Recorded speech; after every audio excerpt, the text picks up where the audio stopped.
Jamie, and I'm the Unicorn Recruiter. I've worked in global talent acquisition for 15 years, both as an in-house and as an agency recruiter. I'm also a leadership development coach, and I now help companies hire their top talent, also known as unicorns, and help job seekers find their next position. Join me each week for tips and tricks and how to navigate not only finding your next position, but also career development. This is the Unicorn Recruiter Podcast. Hey everyone, welcome to the Unicorn Recruiter Podcast. Today I'm going to talk about ghosting. So, as a recruiter, I understand and I see a lot of the love-hate relationship that people have with recruiters. Sometimes if I'm having a really bad day, I just stay off of LinkedIn in general because I know people just typically don't like us sometimes, and they're pretty harsh on social media about recruiters.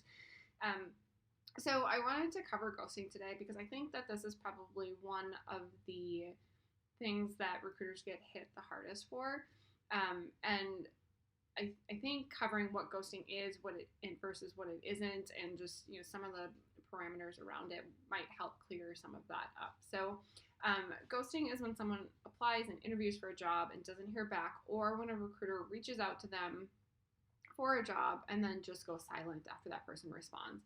So I just want to be very clear that ghosting is not a couple of things. So applying to a job and not hearing anything back from a company, as much as I would like to say that's ghosting, it's just not. And the reason that I say this is as someone who had a full desk and managed full teams, at the peak job recs that I had on my personal desk was 87. My total team had about 212 at that point in time. I could not physically respond to every application in a timely manner. I just couldn't. So, yes, we were understaffed. Yes, that was a company problem. I did what I could, and people were getting auto decline emails after a job had closed months later because I just couldn't physically get to every application. That's not the norm, and I'm not excusing that companies don't send out auto decline emails. A lot of companies now say we will only respond to applicants that are successful and are selected in our interview process. I think that's a really good disclaimer to kind of combat some of that. Applying to a job, not hearing back from a company, yes or no, that's just not ghosting. There has to be some, correspondence back and forth for it to truly be ghosting.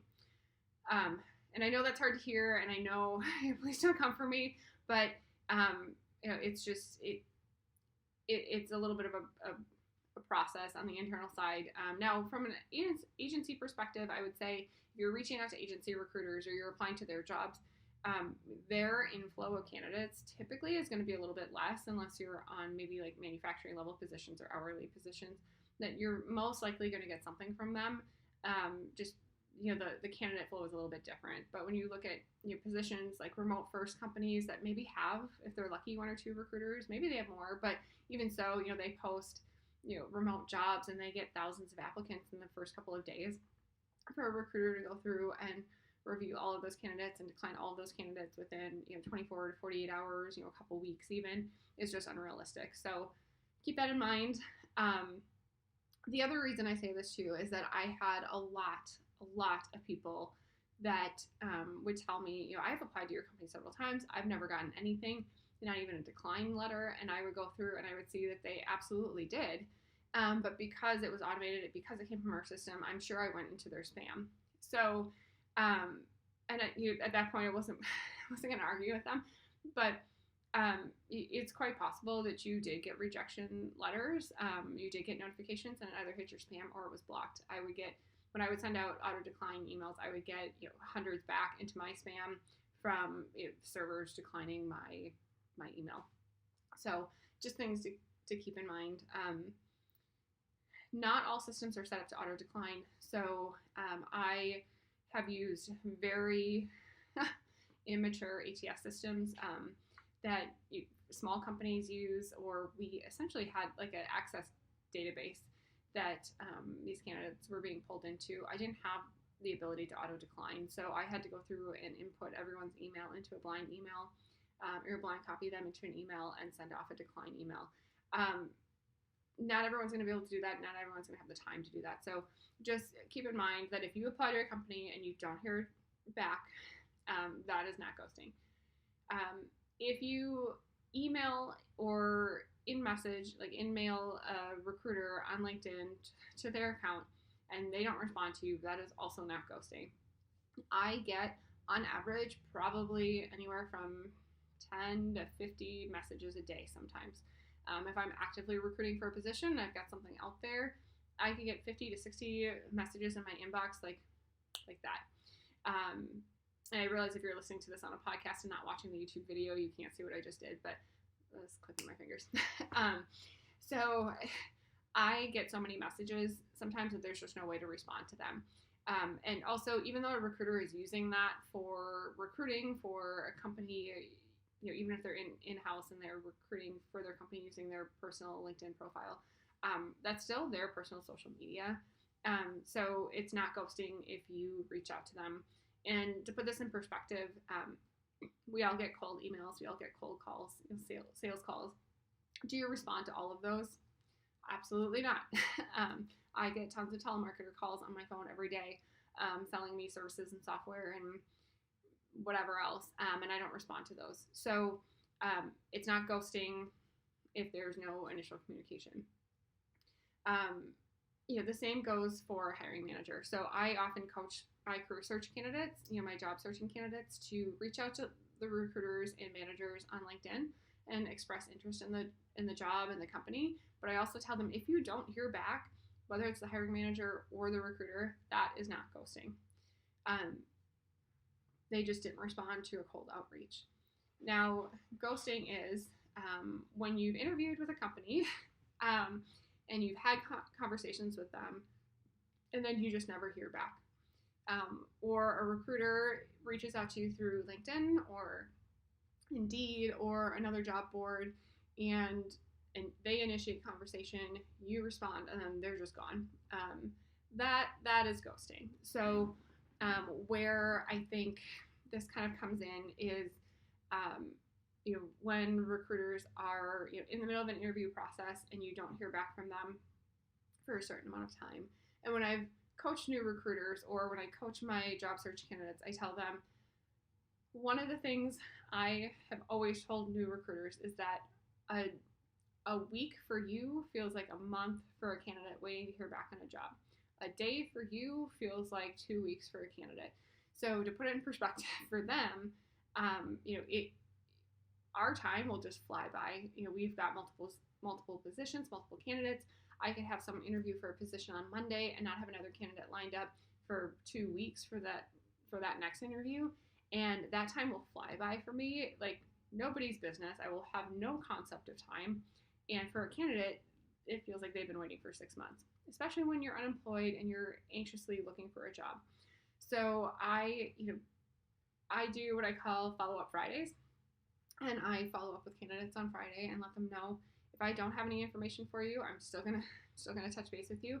If I do, I will obviously share it before that, but unless it's no news, right? But I follow up with candidates every week. Now, in-house, there was no possible way for me to do that. So I would tell candidates when I was speaking to them, if you don't hear from me after a week, please send me an email. If you don't hear from me, and I would respond to that email, and then if you don't hear from me in another week, please follow up with me. Out on my own, I control how many searches I have. My candidate pool is much different than an internal recruiter who has a full desk load of who knows how many recs. I always talk about my high number of recs at 87 positions. When I had 87 positions, I could not do follow-up Friday. There was just no way. So I would tell candidates, you follow up with me and I will respond to your email. There's just absolutely no way that I could, I just didn't have enough time in a month to get back to everyone. So, I encourage my candidates to, or my, career search candidates, follow up with your recruiters, whether it's internal or external. Tell them I'm going to follow up with you every Friday or every Monday or whatever it may be. ideally, the recruiters can do that, right? I think agency recruiters, it's a little bit easier. We have a little bit more control over our schedule, and our client pool and rec load is much smaller typically.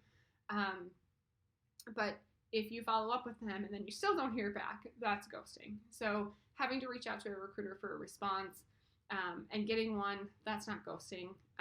It might be chasing them, but you know, the same thing I tell new recruiters and people in hiring positions. A week feels like a month to a candidate. I'll tell that candidate, we are managing multiple workloads and multiple positions. A week can go by and it feels like it's still Monday to me. So, please don't take personal offense if I don't respond to you every 2 to 3 days. Now, the debate, and this might be another topic as well, but the debate about, going through a full interview process and then getting an auto rejection email versus a personalized email with feedback. I will say that very rarely have I ever worked for a company where they want me to give very specific feedback.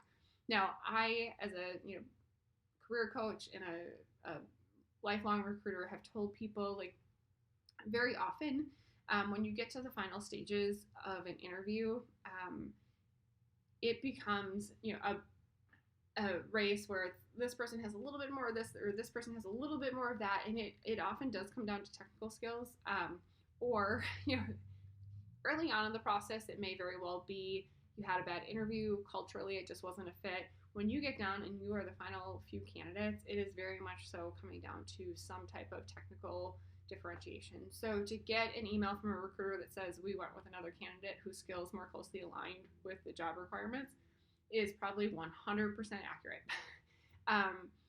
I have had candidates say, well, what specifically about my technical skills, right? And if it was an internal candidate, I would often have the hiring manager call them and say, okay, you need more experience in JavaScript. You haven't done XYZ in however long. And that's a very non-technical answer for a technical question. But from an external candidate perspective, I was often giving that feedback, and I just wasn't equipped to give that specific technical feedback. And even if I gave that to you as a candidate, it's not going to resonate with you the way that you want it to, because it's not necessarily anything that you can improve upon. And we just maybe had a candidate that had one more project in a specific skill set, or had worked with a customer that was really closely aligned to your customer that we were currently working with, or had exposure to a project or a new product launch that we were going to be working on in the future. It typically at that point isn't anything that is going to be life and career changing for you. It's just one candidate interviewed a little bit better or had a little bit better technical skill set in, you name the skill. So from that perspective, when you get to that final interview stage and you're getting an email from a recruiter that says, sorry, technically someone else is stronger or whatever, wanting that personalized email with more specific feedback or a phone call, I get it. But at the same time, it's not going to change necessarily how you go about your job search. It's just not going to be any information that you maybe don't already know or that you can really change at that point. But I get that feedback that people think that they've been ghosted because they just got an auto rejection email. When I had people, at higher level positions that got to that end, I would try to personalize it. But if I had, I had requirements of things I could and couldn't say. I had junior recruiters who, quite honestly, I just didn't trust yet what they would say. And there's a story for another day on something a recruiter said to a candidate when they were declining them. That is not ghosting, and I know that hurts because you want that personal feedback. But ghosting is truly when there's correspondence and then the recruiter or hiring manager just stops and does not respond to any follow-up emails. So I hope that helps. If you have any questions, as always, email me at info@unicornrecruitment and careerservices.com, or send me a message on any of my social media platforms. Have a great week.